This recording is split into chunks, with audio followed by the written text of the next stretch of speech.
like it'd be something I'd be interested in. Yeah.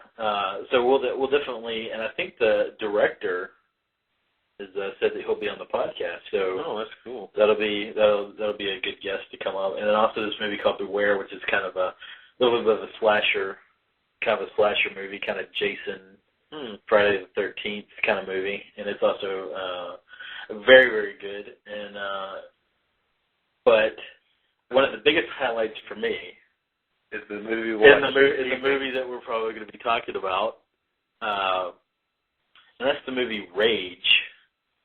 And I feel that I might have talked it up a little bit too much when I showed it to you. All I gotta say is you definitely hyped it. And that could have been my fault, but I fell in love with this movie, and I thought it was just awesome. And what was your take on it? Okay, well, we watched this movie tonight, and I mean, first of all, you did say it had bad production value, which to me the production value wasn't horrible. I mean, it was. I won't say bad production value. Well, it was. It definitely. But you can tell it had a limited. It didn't have a big budget. It didn't have a big budget, but it did. You could tell the director had at least some talent. I mean, he definitely used what money he did have well. Yeah.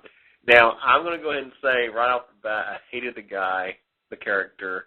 The main character. The good guy, supposedly in the movie. The main character. I would even argue that he's not necessarily a good guy. He's definitely not a good guy. The main character, who I believe his name in the movie is Dennis Twist, that's the character's name, who is a bit of a douchebag. He's definitely not to give too much away, but I mean, you kind of get a little bit of it from the trailer. He's he might not be 100% faithful to his wife. And he's feeling bad about that, and he's kind of wanting to turn over a new leaf. Right. I guess you could say. But he's definitely not a nice guy. I mean, he seems like a nice guy, and like if you met him, you would be like, oh, this guy's okay. Yeah. But you just kind of see by his actions. Yeah. But at the same time, he's also a douchebag, and he's kind of. I think we were talking about this when we were watching it. The word hipster came up a few times. Very hippie-ish looking guy. Well, it was in Portland. Right.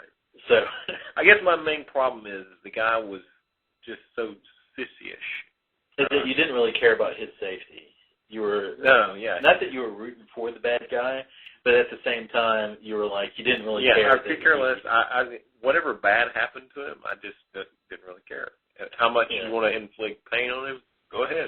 But at the same time, you could also see why other people would find him a nice guy. It seemed like he was, because the neighbor does play a part in the movie. The neighbor does. I agree. Like I said, I don't think the guy, if you just kind of knew him on the surface, he's not a bad person, but he's very selfish. He's selfish. The selfishness thing. Basically, like we said, just a douchebag. Right.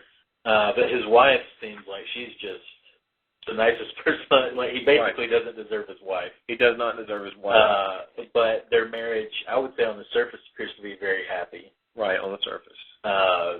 She seems to be very happy and very supportive of him. While he maintains that he loves her, does tend to, basically discover that he's not really treating her the way that. He doesn't treat her the way she deserves to be treated. I mean, exactly. She's basically been his cheerleader his whole life, not giving anything away because it's really not a big part of the movie. She's been his cheerleader for his whole life, supported him when he has not really been making any money by working extra hours, and yet he treats her like a footstool. Yeah, and buys him a car at one point. She buys him a car. When she gets some extra money, she buys him a car instead of herself. A new car, by the way. Yeah, new car. So basically, that's who this guy is. He's a little bit of a douchebag, has an awesome wife, seems to be leading a very normal life, even though he's not happy with it, which he says that countless times through the course of the movie. Right. His life has not turned out the way he wanted. Exactly. And yet, again, unappreciative of the wife.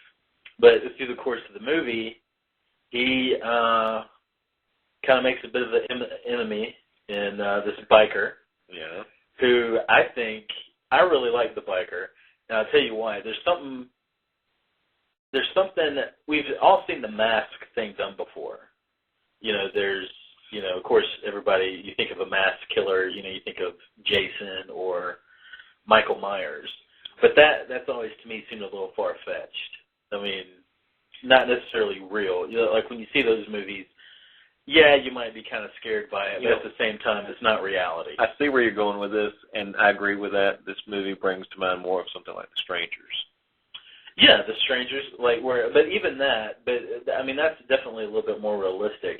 Right. But just, you know, if you were walking, unless it was like nighttime or something, Granted. But even then, if you just saw a dude in a hockey mask standing there, right. you just were like, oh, look at this a-hole. He's, you know, trying to scare me. Right. You're not going to think you're going to be killed. True. Whereas this biker, not only, everybody sees people like this riding around all the time. Mm-hmm. Very, you know, there's nothing that really stands out about the biker. I mean, he looks, you know, very generic, riding a, you know, motorcycle, right. You know, whatever. But there's something about, you know, you never see his face. Okay, I can agree with that. Yeah. You never see his eyes. It's just this dark visor, which is looks kind of ominous and, you know, kind of freaky. Okay, in a way. I can see what you're saying here. Almost kind of like Aliens. Not like Aliens like the movie, but you know when you always hear about like aliens, they have like gray bodies and these just black, lifeless eyes. That's kind of the same thing with a biker. There's no life to it. It's like the shark from Jaws. It's just, he almost doesn't seem real, almost like he's a figment of this dude's imagination. And he seems unstoppable, even though he's technically just a dude. But there's something about him that is kind of, I want to say almost supernatural in a way, even though he's not. He's always there. Always kind of there, always seems to know where this dude is. But it's basically just turns into this large cat and mouse game through the course of the day. And you never really know why the biker's kind of after him. It hints that it could be... Don't tell them what it hints at. Well, it hints at a few things, but it hints that it could be, you know, a rival love interest, or, you know, it kind of leads you to believe that it could be a lot of different people. Right. But basically, through the course of the movie, it's just this big cat and mouse game that kind of results into, and it's not giving anything away, but kind of a hostage situation at his house, basically. And we don't want to give anything away because the director of this has said that he is interested in coming on the podcast. So when he comes on... now that's exciting. Because I think he is also, you really haven't even mentioned, he is also the person that plays the biker. Plays the biker, yeah. So I'm very interested and looking forward to having him come on. But as we get closer to the film festival, I want to, you know, try to pick, you know, some of the movies that are going to be playing and kind of talk about them, kind of hype them up a little bit so people will be excited to come see them. And Rage, to me, and I said this before you watched it, I think is one of the best horror films that I've seen in 10 years. And I don't know if you would agree with that statement, but there's something about it that just makes me giddy. And I'll be the first to say the movie starts off slow. Right.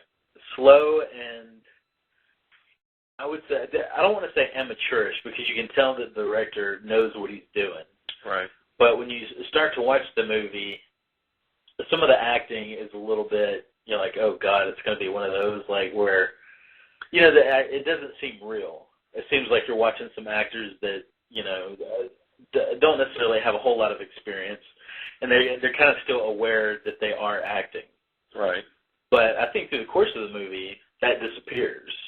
I can agree with that. The actors definitely